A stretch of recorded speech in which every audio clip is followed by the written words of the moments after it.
नमस्कार, बहुत बहुत स्वागत आप सभी का। अगर आप अभी ये वीडियो स्किप करने की सोच रहे हैं तो ऐसा मत करिएगा, क्योंकि आप इंडिया के सबसे बड़े स्कैम को देखना भूल जाएंगे।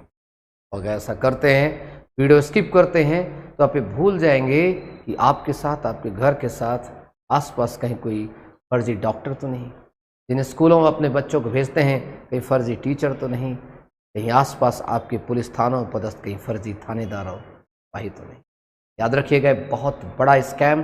आज पूरी इसकी स्कैम की डिटेल, एक से बढ़ के एक पूरी डिटेल में आज आपके पास आज पूरा का पूरा व्यापम घोटाले का एक्सपोजन शुरू करूंगा, पुलिस के इतिहास से लेके आज तक का। एक याद रखने, इस पूरे की पूरी वीडियो को अच्छे से देखें, समझें, लोगों को समझाएं और साथ ही साथ भेजें अपने दोस्तों तक, अपने स्टेटस में लगाएं, क्योंकि अब मैं जो बोलने जा रहा हूं, जो बताने जा रहा हूं, आपकी रूह खड़ी कर देगा, आपकी रूह कांप सकती है, आपके गूज़बम्प हो सकते हैं, आपके रोंगटे खड़े हो सकते हैं अगर आप सच्चे अर्थों में भारतीय हैं। तो मैं बता दूं, आज की वीडियो सुनने के बाद, देखने के बाद, अगर ऊपर से महात्मा गांधी की आत्मा देख रही होगी तो उनकी आत्मा बिकल जाएगी, तड़प जाएगी कि इन पगलों के लिए मैंने आज़ादी लड़ी थी। नेता सुभाष चंद्र बोस की आत्मा सोच रही होगी कि मेरे नाम को लेकर के किस प्रकार से भ्रष्टाचारी नेता हो गए। बड़े बड़े अफसर, जिन लोगों ने आईपीएस, आईएएस बड़ी बड़ी नौकरियां की हैं, जो आज नहीं है हमारे बीच में, बड़ी ईमानदारी पूर्वक की, उनकी भी आत्मा कांप जाएगी कि क्या हमने ऐसे आईपीएस का सपना देखा था, ऐसे डॉक्टर का सपना देखा था। तो शुरू करते हैं आज की इस कंप्लीट स्टोरी में। मैं एडवोकेट दिनेश सिंह चौहान पूरे के पूरे एक स्टडी से चर्चा करते हैं, इसकी पूरी अच्छे से चर्चा करेंगे एक एक। ये इंग्लिश और हिंदी दोनों में है, ताकि इंग्लिश इसलिए ताकि हिंदुस्तान के कोने कोने में लोग इसको देख सकें, और हिंदी में इसका मैं बताऊंगा ताकि हिंदी माध्यम का और हिंदी समझने वाले लोग जान सकें। व्यापम स्कैम अपने आप में बहुत बड़ा स्कैम था, और व्यापम क्यों, मैं आपको बताना चाहता हूं। ये एक ऐसा स्कैम है जिसमें बड़े से बड़े नेता, बड़े से बड़े सीनियर ऑफिसर्स, बड़े बड़े बिजनेसमैन मध्य प्रदेश के जुड़े थे।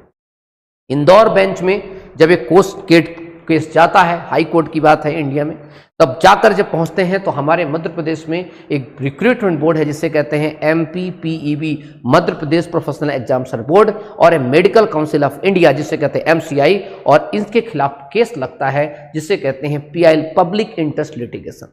कमाल की बात है, जब ये केस लगता है तो बहुत सारे स्टूडेंट्स जो है फर्जी तरीके से, लगभग 300 से ज्यादा स्टूडेंट जो है प्री मेडिकल टेस्ट में फर्जी तरीके से MBBS की डिग्री को, MBBS की एडमिशन पाते हैं।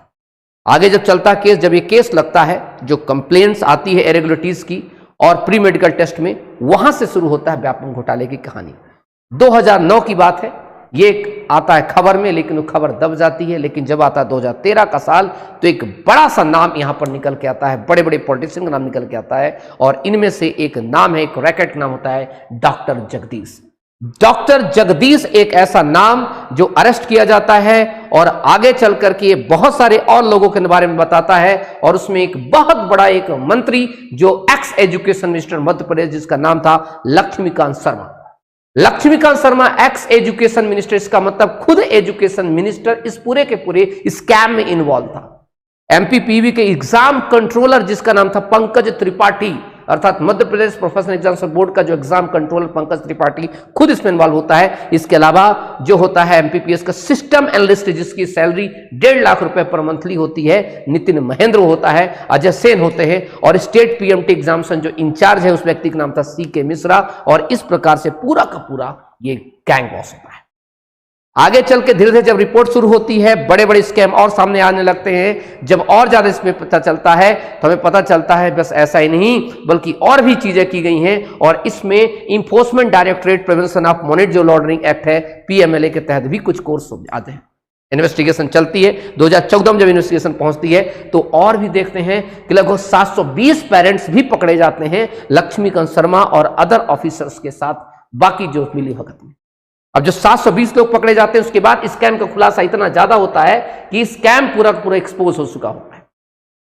और ये आपको बता दूं, ये इसका व्यापम नाम कैसे पड़ता है, इसका नाम चूंकि मध्य प्रदेश व्यावसायिक प्रशिक्षण मंडल था, इसलिए उसको शॉर्ट फॉर्म में कहते हैं, व्यापम कहते हैं। और इसका काम था एक ही काम है कि मध्य प्रदेश में प्री मेडिकल एग्जामिनेशंस करवाने के लिए बनाया गया था, नर्सिंग एग्जामिनेशंस कराने के लिए बनाया गया था, और मध्य प्रदेश में ग्रुप सी और ग्रुप डी की सरकारी भर्तियों को जो है भर्ती करवाने के लिए एक एजेंसी थी जिसके बनाए, आज भी काम कर रहे हैं इसमें। खैर आगे होता क्या है पूरा का पूरा मैं एक बार बता देता हूं इसकी स्कैम हुआ कैसे। सबसे पहले इसमें स्कैम करने के 4 तरीके इस प्रकार से आते हैं, मतलब युवाओं का भविष्य जो है 4 प्रकार से मारने की तैयारी की जाती है, 4 प्रकार से युवाओं के भविष्य, युवाओं की सरकारी नौकरियों को खत्म किया जाता है। इसमें 4 प्रकार से होते हैं। सबसे पहला होता है इम्पर्सोनेशन। इम्पर्सोनेशन का मतलब समझ गए होंगे कि झूठा एडमिट कार्ड पर जो कैंडिडेट होता है दूसरा जो है उसका ट्रिक करके बाकी लोग दूसरा उसमें आता है, और इसमें शामिल होते हैं वो तमाम लोग जो बड़े बड़े ऑफिसर्स, करप्ट ऑफिसर, और उसके एडमिट कार्ड से दूसरे एडमिट कार्ड को पहुंचा देते हैं। उसमें ब्रिलियंट स्टूडेंट को बैठा करके जो है फर्जी स्टूडेंट का एग्जाम दिलवाते हैं और लोग निकाल लेते हैं। दूसरा तरीका होता है इनके पास इंजन एंड बोगी सिस्टम है। इसमें एक पर्सन होता है जो सीट करता है 2 कैंडिडेट्स के बीच में, मतलब एक को पता होता है इसकी कॉपी जाएगी, इसकी कॉपी में कुछ भी नहीं है, दूसरे कॉपी से उसको चेंज कर दिया जाता है। तीसरा तरीका ओएमआर सीट का। इसमें भी आपको पता है कि जो फर्जी स्टूडेंट होता है पूरी की पूरी ओएमआर सीट को क्या करता है, खाली छोड़ देता है, या कि वही टिक करता है जिसको पता है, बाकी जो जब बोर्ड में पहुंचती थी ओएमआर सीट वहां जाके पूरा इसको भर दिया जाता था। ये 3 प्रकार से इनके पूरे के पूरे गैंग चला, और ये जब आगे हुआ, जब हाई कोर्ट में केस पहुंचता है, 1020 फॉर्म्स जो है मिसिंग थे, 346 जो थे इंपोस्टर थे, और आगे चलते कमाल की बात है 1120 कैंडिडेट जो थे अपियर हुए इस एग्जाम में, और जब एसटीएफ के सामने प्रेजेंट हुए तो पता चला कि ये बहुत सारे लगभग अगर चर्चा करें जिसमें एक व्यक्ति जगदीश सागर और इंदौर कोर्ट में जब एक फैक्ट पहुंचता है तब एक एसटीएफ बनती है, स्टाफ स्पेशल टास्क फोर्स बनती है इसको तैयारी, इसको पूरी जांच करने के लिए। चार्जशीट आती है, डिटेल आते हैं, अलग अलग ऑफेंसेस होते हैं, लगभग 3292 केसेस, 92 ऑफेंसेस जो है डिफरेंट ऑफेंसेस में लाए जाते हैं, और लगभग 92,176 डॉक्यूमेंट्स जो होता है इंडिकेटिव होते हैं इसमें पूरा का पूरा स्कैम को। आखिरकार स्कैम को होता फिर कैसे, इसको खुलासा हुआ कैसा, तो चर्चा करते हैं हुआ कैसे खुलासा। 2009 की बात है, कंप्लेंट्स आती है सबसे पहले 2009 में कि पीएमटी में कुछ घोटाला हो रहा है। थोड़ा सा समझ के, पीएमटी में घोटाला हो रहा है ये बात आती है, और ये चीफ मिनिस्टर शिवराज सिंह चौहान के पास पहुंचती है। शिवराज सिंह चौहान जो है इरेगुलरिटीज के बाद देखते हैं तो एक कमेटी रिपोर्ट करते हैं, भाई कमेटी बनाए, कमेटी अपनी रिपोर्ट 2011 में देती है। जुलाई 2011 में कमेटी रिपोर्ट देती है, 145 सस्पेक्ट्स लोगों को पकड़ा जाता है जिन लोगों ने प्री मेडिकल टेस्ट दिया लेकिन वो फर्जी थे, ऐसे सस्पेक्ट थे, और इसी को लेकर के कहा जाता है कि इस प्री मेडिकल एग्जाम पास करने के लिए उस समय जो है लगभग 4 लाख रुपए लिए गए थे एक व्यक्ति जिसका नाम था आशीष यादव, इन प्लेस ऑफ आशीष यादव से इंदौर में 15 एग्जाम स्टॉपर्स थे जिनके लिए, और तमाम विभिन्न प्रकार का एग्जाम्स, लेटर, बहुत सारी चीजें हुई। जब खुलासा होने लगा तो 2011 की बात है, गवर्नमेंट जो है पूरी तरह से समझ गई कि बहुत बड़े लेवल पर घोटाला है, और तय है कि जहां पर एक एजुकेशन मिनिस्टर मिला हो तो बड़े बड़े लोगों का नाम आना बहुत तय है। 2011 की बात है, गवर्नमेंट फिर से कमेटी के बारे में आती है, उसको कमेटी बनाती है, और स्टेट ज्वाइंट डायरेक्टर जो मेडिकल एजुकेशन सबमिटेड करते हैं अपनी रिपोर्ट पाते हैं कि वास्तविकता में 100+ ऐसे स्टूडेंट हैं जिन्होंने एक जो है फर्जी तरीके से 100 से ज्यादा डॉक्टरों ने क्या पीएचडी पास किया। यहीं पर नहीं रुकता, फिर से 2013 में फिर से घोटाला होता है। डॉक्टर आनंद राय और बाकी जो है इन लोगों ने बड़े अच्छे तरीके से जो है ये बताते हैं किस प्रकार से विसल ओवर बन करके, और ये लोग फिर इन्वॉल्व होते हैं कि इसकी अच्छे से जांच हो, तहकीकात हो, क्योंकि बहुत सारी जगह पर, बहुत सारी जगहों पर जैसे खंडवा की बात की जाती है, बहुत जगह बात की जाती है, स्पेशल टास्क फोर्स जो है अच्छे से इसको अपनी करनी चाहिए। एसटीएफ करती है, जुलाई 6 और 7 को जाती है, इंदौर क्राइम ब्रांच पहुंचती है, लगभग 20 कैंडिडेट्स को फिर से जो है एक सिटी होटल है जहां पर 17 बिलोंग से उत्तर प्रदेश से आए थे और कुछ मध्य प्रदेश से इनको जाके गिरफ्तार करते हुए एक लिस्ट बनाती है जिसमें लगभग 317 स्टूडेंट्स के नाम आते हैं जो डॉक्टर जगदीश ने ही उसमें बताए थे। उसके अलावा बहुत सारे मुंबई, इंदौर, बहुत सारी जगहों पर इनकी चीज चलती है। इसके बाद इंदौर एसपी, सागर आईजी, बहुत सारे लोग जो इस पे काम करते हैं, और तमाम चीजें जाने पर हमें पता चलता है कि एक लिस्ट बनाई जाती है लगभग 317 सस्पेक्ट कैंडिडेट्स की, जिसमें प्रिंसिपल सेक्रेटरी तक के, मतलब आप समझिए लेटर्स जाता है वहां तक, एजुकेशन डिपार्टमेंट का लेटर देखते हैं, बाकी चीज देखते हैं, तब पता चलता है एक बहुत बड़ा मास लेवल पर इसमें घोटाला हुआ है। यही आगे चल करके एक बड़ा सा प्री मेडिकल टेस्ट को जब उजागर करते करते हम जाते हैं, जब ये हाई लेवल मीटिंग होती है भोपाल में 2013 में, बड़े बड़े आईएएस अधिकारी और तमाम चीजें जो है, जब क्वेश्चंस उठता है उनके सामने, तो एक चीज आती है कि आखिरकार ऐसा कैसे हो गया, कौन कौन फंस गया, और सभी लोगों की सांसें फूलने लगती हैं, क्योंकि तय जैसे जैसे एसटीएफ कंगाल रही थी वैसे वैसे जो है बड़े बड़े अधिकारियों की, बड़े बड़े व्यापम के कर्मचारियों की, और साथ ही साथ एजुकेशन मिनिस्टर की भी सांसें फूल रही थी।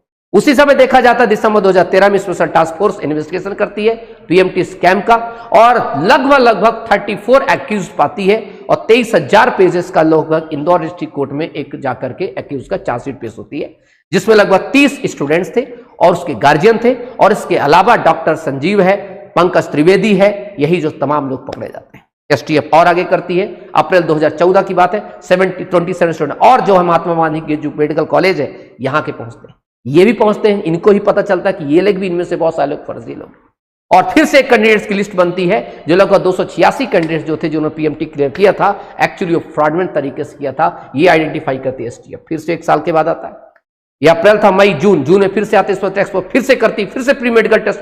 अब गलती से ये हो जाता, प्री मेडिकल टेस्ट करते करते करते करते इनके पास एक कनेक्शन पहुंच जाता है अदर एप्लीकेशन, क्योंकि प्री मेडिकल टेस्ट तो एक सामने दिखाने के लिए था, असली ताकत तो ये थी कि बाकी भर्तियों के बारे में भी। और यहां पर देखा गया नवंबर 2013 में द स्पेशल टास्क फोर्स ने मध्य प्रदेश में क्या किया, पुलिस में भी ऐसी चीज किया। शौक हो गई पुलिस देख करके कि प्री पीजी, साथ फूड इंस्पेक्टर की भर्ती जो थी selection test, milk federation test की जी थी, सूबेदार की जो भर्ती थी, प्लाटून कमांडर की जो भर्ती थी, और पुलिस कांस्टेबल की जो भर्ती थी, जो हुई थी, जो सभी हुई थी 2012 के लिए गवर्नमेंट जॉब्स के लिए स्टेट, उनके खिलाफ भी लगभग 153 पीपल को जो इंक्लूड थे इसमें, जिसमें बड़े बड़े सीनियर बैरन सुधीर शर्मा था, जो बहुत सारे लोग इसमें आते हैं। जब सीबीआई की जांच करती है तब पाती है कि इन लोगों ने बहुत सारा घोटाला किया है, और यहां तक नहीं, ये लोग एसबीआई और आईबीपीएस रिक्रूटमेंट तक में भी इन लोगों ने बड़ा घोटाला किया था। खैर, इसमें एक बड़ा अरेस्टमेंट होता है एक व्यक्ति का, इसका लक्ष्मीकांत शर्मा, 2015 की बात है, एक्स एजुकेशन मिनिस्टर, आप जानते हैं भारतीय जनता पार्टी के एक्स मिनिस्टर थे, इनका नाम था लक्ष्मीकांत शर्मा, और ये बीजेपी के बड़े लीडर थे। इनको जो है, इनको गिरफ्तार किया जाता है, जब गिरफ्तार किया जाता है तो बड़ा खलबली मच जाती है, पुलिस रिमांड लेटर और तमाम चीजों को लेकर के। दूसरा है विनोद भंडारी, ये विनोद भंडारी और कोई नहीं बल्कि आपको बता दूं, ये व्यक्ति है जो कि एडमिशंस लेने के नाम पर, और जो है व्यापम ऑफिस और तमाम ऑफिसर्स थे जो काम करता था। दूसरा है ओपी शुक्ला, ये भी एक प्रकार से ओएसडी था, ऑफिसर ऑन स्पेशल ड्यूटी था, ये technical education minister Laxmikant Sharma के साथ ही काम करता था। पंकज त्रिवेदी एग्जामिनेशन कंट्रोल व्यापम का, खुद सोचिए कि तय है, देखो जब एक मास घोटाला होता है तो एक मास लेवल घोटाला होता है। जब घोटाले में शुरुआत होती है, जो एक बड़ा, जब तक कोई बड़े मंत्री नहीं होगा, जब तक कोई बड़ा एक हाई पावर मंत्री नहीं होगा, जो इसके पास पावर है, जिसके पास अच्छी पोस्ट है, तब तक घोटाला हो ही नहीं सकता। मैं बार बार कहता हूं, घोटाले की जड़ अगर समझना है तो कई बार यही मंत्री मगरमच्छ की तरह होते हैं, जो अपने गाल में बहुत कुछ दबा के रखते हैं, बहुत सारे जो है फर्जी लोग दबा के रखते हैं। सुधीर शर्मा की अरेस्टमेंट होती है, टीके मिश्रा ऑफिसर था व्यापम की, इसकी भी जो है, इसको भी गिरफ्तार किया जाता है। Nitin Mahendra principal system analyst है, इसको भी गिरफ्तार किया जाता है। सोचिए इन लोगों ने कितना घोटाला किया। जगदीश सागर ये था बीच का बिचौलिया, इसने खुद स्वीकार किया कि इसने बहुत सारे बच्चों को जो है इस प्रकार चीजें की है। एक बात है एनिमेस जो है हमारा आकाश सिंह है, जितेंद्र मालवीय है, आर के सिवारे। अब आर के सिवारे क्यों पकड़े गए, ये आईपीएस अधिकारी क्यों सस्पेंड होता है? क्योंकि आईपीएस जो था, जो आर के सिवारे, उसको एक्यूज बनाया गया था, लीक किया गया था रिक्रूटमेंट सब इंस्पेक्टर के पेपर के लिए। एसआई की भर्ती और प्लाटून कमांडर के एग्जाम्स जब हुए थे, कंडक्टेड 2012 के किए गए थे, इसमें पकड़ा गया था। और आगे चल करके इसके बाद भी जो है बहुत सारी चीज की गई। और आगे चल करके Ravikant Dwivedi suspended joint commissioner revenue का यही व्यक्ति, वंदना द्विवेदी ये भी पकड़े जाते स्पेशल टास्क फोर्स में, अरेस्टेड, भारतीय जनता पार्टी की लीडर थे भी। जीएस खंजूरिया ये भी स्पेशल टास्क फोर्स इनको अरेस्ट करती है। इसके बाद मोहित चौधरी, नरेंद्र देव आजाद जाटव। इसी बीच 2-3 नाम आते हैं, बड़े चर्चित हैं। एक है डॉक्टर आनंद राय और ग्वालियर बेस्ड है सोशल एक्टिविस्ट है आशीष चतुर्वेदी।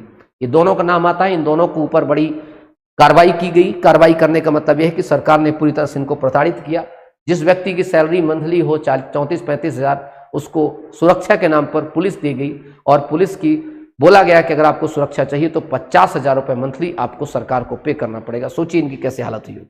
खैर, ये पूरा चला, पूरा का पूरा स्कैम था और ये पूरा का पूरा स्कैम चल ही आ रहा था। रिस्पॉन्स किया गया, बहुत सारी चीजें की गई और आगे चल करके 2014 में जो हाई कोर्ट ने बहुत सारी चीजों को रिजेक्ट किया, बहुत सारी चीजों को एक्सेप्ट किया और लगातार चलता रहा। एट द एंड जो एलिगेशन था चीफ मिनिस्टर पर आया। लोगों ने कहा कि जब एक्स एजुकेशन मिनिस्टर फंसा तो मुख्यमंत्री शिवराज सिंह चौहान कैसे बच सकते हैं इसमें। 2014 की बात है, प्रशांत पांडे, इन्होंने एक आका मिस्टर एक्स, एक जो आईटी कंसल्टेंट हायर किए थे एसटीएफ द्वारा, ये अरेस्ट करते हैं और यूज करते हैं information to blackmail the Vyapam accused. Pandey approve करते हैं, इसमें बताते हैं कि इसमें एक नहीं बल्कि कई सारे नाम हैं। कुछ लोगों ने कहा कि जब ये रिपोर्ट बनी तो रिपोर्ट के बनने के समय जो मुखिया के तौर पर मध्य प्रदेश के शिवराज सिंह चौहान थे, अगर शिवराज सिंह चौहान थे उनके पास रिपोर्ट गई और वहां पर बहुत सारे अन्य नाम भी थे जिन नामों को डिलीट करवाया गया और कुछ लोगों ने आरोप लगाया कि मुख्यमंत्री शिवराज सिंह चौहान का भी नाम था इंक्लूडिंग चौहान, लेकिन इस सीट से नाम उसको ओरिजिनल सीट से हटा दिया गया और बाद में उसको बदल करके उसको पेश किया गया। ये पूरा चलता रहा, लेकिन इसी कड़ी में आपको पता होना चाहिए कि ये 2013 के बाद से लगातार डेथ होना शुरू हुई और डेथ में कौन कौन लोग मरे और कहां कहां के लोग मरे वो भी चर्चा कर लेते हैं। इसकी चर्चा करते हैं। हम देखते हैं सबसे पहले एक व्यक्ति मरा, विकास सिंह ठाकुर, ये मिडिल मैन था पीएमटी घोटाले का, मतलब ये पीएमटी स्कैम करता था। इसके बाद श्यामवीर यादव, ये भी पीएमटी घोटाला करवाता था। अंशुल स्कैम जो भी कर रहा था अनुज यू के, ये भी स्कैम करा था पीएमटी, भिंड से मंडला से। ज्ञान सिंह था, इसके अलावा दीपक वर्मा ये भी था। इसके बाद चर्चा करते हैं नम्रता डामर, ये भी कम नहीं थी। ये लोग जितने भी नस्ली में जो आपका फर्जी नेम करवाना, दूसरे स्टूडेंट को पेश करवाना पीएमटी में, तमाम पे नाम। इसके अलावा एक व्यक्ति जिसका नाम है आदित्य चौधरी, ये है मिडिल मैन था पीएमटी स्कैम का। और अनंत राम था जो ये था एडमिटेड थ्रू पीएमटी स्कैम हुआ था, ये भी किया था। और आया रिंकू एलियास प्रमोद शर्मा, ये है middle man police constable exam का, अर्थात 2013 के पुलिस कांस्टेबल एग्जाम में एक बड़ा था, ये भी डाइड हो गया, मारा गया। कुलदीप है, पांडे, तमाम ऐसे लोग थे। इसके बाद मैं आपको चर्चा करूं, इसके बाद और बताऊं, बहुत सारे लोग पकड़े गए, बहुत सारे लोगों को पकड़ा गया, बहुत सारे लोगों को पकड़ने पड़े। ये तमाम वो लोग हैं जो पकड़े नहीं गए बल्कि ये अननेचुरल डेथ से इनकी मृत्यु हुई। ऐसा कहा गया कि ये इनको मरे नहीं बल्कि इनको मारा गया है। ये तमाम लोग जिनकी मैं लिस्ट बता रहा हूं ये वो लोग हैं जो क्या हुए, मार गए नहीं बल्कि मारे गए। ये तमाम वो लोग थे। इस प्रकार से हम देखते हैं कि पूरी की पूरी लिस्ट जो है आगे चलती है। आगे देखते हैं कुछ और डिक्लेयर डेथ हुई। एक आनंद सिंह है, अनुज पांडे है, ब्रिजेश राजपूत है, ज्ञान सिंह है। ये तमाम लोग थे जो क्या हुए, मरे नहीं बल्कि मारे गए अननेचुरल डेथ से। इसके बाद आगे आता है मामला 2020 का, और 2020 में एक भर्ती होती है जिसका नाम है मध्य प्रदेश पुलिस कांस्टेबल का exam. Madhya Pradesh police constable का एग्जाम होता है और तमाम इस प्रकार से एलिगेशन उसमें पता तो चलते हैं। आप सबको अच्छे से पता होना चाहिए कि अगर सही ढंग से एक ही तरीके से देखा जाए तो नॉमिनेशन के नाम पर किस प्रकार से धांधली होती है। आपको पता है कि कैसे मार्क्स बढ़ाए जाते हैं, कैसे नहीं बढ़ाए जाते। मध्य प्रदेश में प्राथमिक शिक्षक भर्ती परीक्षा एमपी टेट वर्ग 3 का एग्जाम होता है जिसमें एक ज्ञानवीर कॉलेज सीधे तौर पर सामने आता है और उस पर आपको पता है बाहर से क्वेश्चन को सॉल्व किया जाता है और सरकार नाम रखने के लिए 5 लोगों के ऊपर, 5 लड़कों के ऊपर नकल प्रकरण का केस चलाती है। लेकिन उसका क्या जिसने स्कैम किया, उस कंपनी का क्या जिसने स्कैम करवाया, उस अधिकारी का क्या जिसके लिए रिस्पॉन्सिबल था। और इसी प्रकार से अभी तक जो भर्तियां चली आई हैं उन भर्तियों में भी ये दाग लगा रहा है और दाग बढ़ता ही जा रहा है। उम्मीद करते हैं आने वाले समय में आप सजग रहें, चारों तरफ देखें, होशियार रहें, क्योंकि आने वाले समय में अभी सुना है हमने 1 लाख भर्ती होने वाली है। पता नहीं वो 1 लाख भर्ती आपको मिलेगी या सिर्फ आप तैयारी करते रहें, या सिर्फ आप अपनी चप्पल तोड़ते रहेंगे भोपाल की कोचिंग में, चप्पल तोड़ते रहेंगे आप इंदौर की कोचिंग में, या आप चप्पल तोड़ते रहेंगे अपने घर से भोपाल इंदौर की। और आपकी नौकरी वो गांजा फूकने वाले वो तमाम लोग ले जाएंगे जिनके पास 10 लाख 12 लाख का जुगाड़ है। क्योंकि अभी आपने अच्छे से देखा है कि ऐसा हमें देखने को मिला है मध्य प्रदेश पुलिस कांस्टेबल में भी और साथ ही साथ में वर्ग 3 के एग्जाम। तो मैं उम्मीद करता हूं सजग रहें, सतर्क रहें, क्योंकि ये जो जितनी भी रिपोर्ट थी ये रिपोर्ट इंगित करती है, ये रिपोर्ट बताती है कि जब भी मास लेवल पर कोई भ्रष्टाचार होता है उसमें एक बड़े से बड़े अधिकारी, बड़े से बड़े मंत्रियों का हाथ होता है और वो पूरा कोशिश करते हैं उनको बचाने की। लेकिन कहा जाता है जहां चाह है वहां राह है। जिस दिन आपने ठान लिया कि आप इन सबको नस्ता नाबूद कर देंगे, कोई नहीं रोक सकता। व्यापम का घोटाला आज से नहीं 1990 के मिड से चला रहा है, 90 के दशक से चला रहा है। और ये जो जा करके रिपोर्ट हुआ 2009 में और विधिवत तरीके से अरेस्ट स्टोरी हुई 2013 में और 2014 तक आते आते 2017 तक आते आते बहुत सारे लोगों को जो है मर गए, बाकी जो 2-4-10 लोगों को जो है जेल भेजे। आने वाले समय में बहुत सारे एग्जाम्स होंगे, तमाम चारों तरफ से आपको ऑफर आएंगे। उन ऑफर को सुनिए, समझिए, इन्फॉर्म करिए, कलेक्ट करिए, याद रखिए इस बात का, ये मत सोचिए कि मेरा तो सिलेक्शन हो जाएगा क्योंकि मैं पढ़ने वाला हूं। अगर मुझे फर्जीवाड़े का पता चलता, आप चुप रहते हैं, आपकी चुप्पी ही आगे आने वाले समय में आपको और आपकी आने वाली नस्लों को खराब कर देगी। Thank you so much.